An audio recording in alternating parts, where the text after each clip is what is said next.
Hey everyone, hope you're doing well. I think this might be kind of insane, but I wanted to review the Wheel of Fortune game on the Xbox Series X and countless other platforms, I'm sure, but the Xbox Series X is where I played it. And I wanted to talk about this game because I actually like game show games. I don't play them as often as I'd like to nowadays, and there are a lot that are disappointing.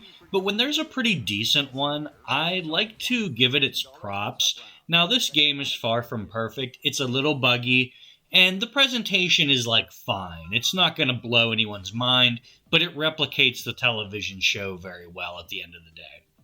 The other reason I wanted to talk about this game is because I think it's an excellent example. This is technically on Ubisoft Plus, FYI.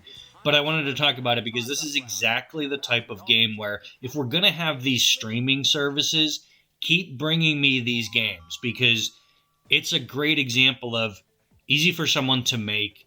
It's a brand that people recognize. It's a game that you can play with other people locally or online. It's an easy game to play in terms of how many people what might be interested or able to play this, and it's just incredibly accessible, I guess is what I'm getting at. Is just it's a fun accessible game that you can play on the couch or online, and I think that's great. Give me more board games, give me more game shows, give me more card games. Is it the number one reason you're paying for Game Pass or Ubisoft Plus or whatever? No, of course not. And it shouldn't be. It should be a secondary minor reason that you pay for these services, but a good reason, right? Like, hey, it might not always have the big AAA game that I want to play, but you know what? I can play some Wheel of Fortune with my buddy across the country, or I can play Wheel of Fortune, or I can play Uno, or whatever. My girlfriend who doesn't play a lot of games, maybe. Something like that. Where you're not touting this as like the number one reason to go out and get the service, but it's good to have. So let's talk about the game itself. Number one, like I said, the presentation is fine. It's not going to blow anyone's socks off. You don't have Pat Sajak and Vanna White or whoever's doing it these days. You have two generic just avatars that are made up to be the host and the Vanna White stand-in, which is fine. Who cares? They have some dialogue. It's not a lot. It's about the required amount that you would expect for a game like this. No more, no less. And that's kind of this game's modus operandi, is that it doesn't do anything spectacularly well. Far from it. The other thing, though, is that it doesn't mess anything up. And it's Wheel of Fortune. It's not missing anything. It lack anything that you would expect to be there. And it's just a really fun game if you like Wheel of Fortune and you like word games. So, okay, why is the game good besides the very average presentation? Well, number one, the game boasts 4,000 puzzles, which I think is a nice number to me.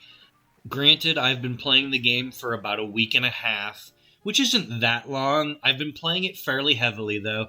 I did encounter one or two duplicate puzzles, which is a bit of a bummer because, I've probably been playing 2 games a night on average. So, given that I haven't played the game that long, it's a bit disappointing to see a repeat or two, but it's not the end of the world either. And one of them was kind of just the same phrase, but the words were mixed up, so it wasn't technically a repeat. So, all in all, not too bad on the replayability front. Speaking of replayability, there are unlocks in this game. And they're pretty standard. Again, like I said, this game does its job, no more, no less. But it does have unlocks that keep you interested besides just playing with other people.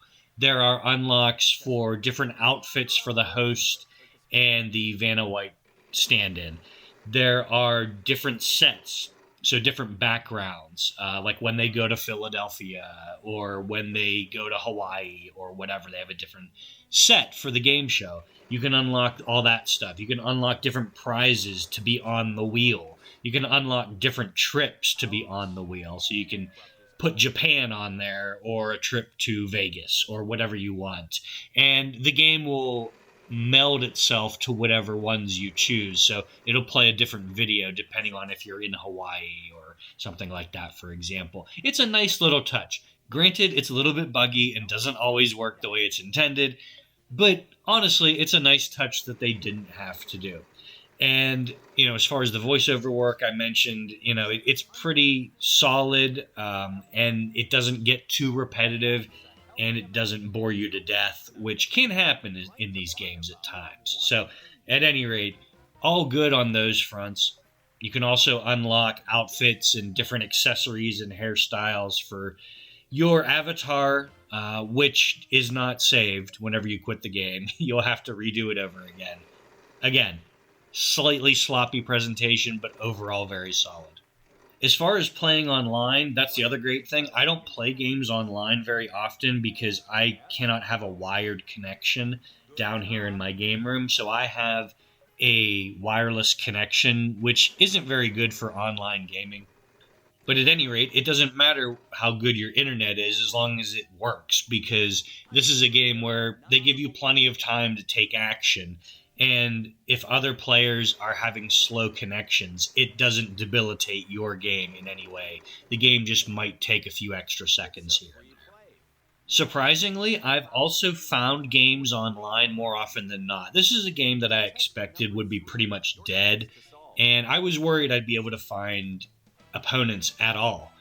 But thankfully, I would say maybe 2 out of 3 times I try to play online, I get a game going with at least one person, if not 2.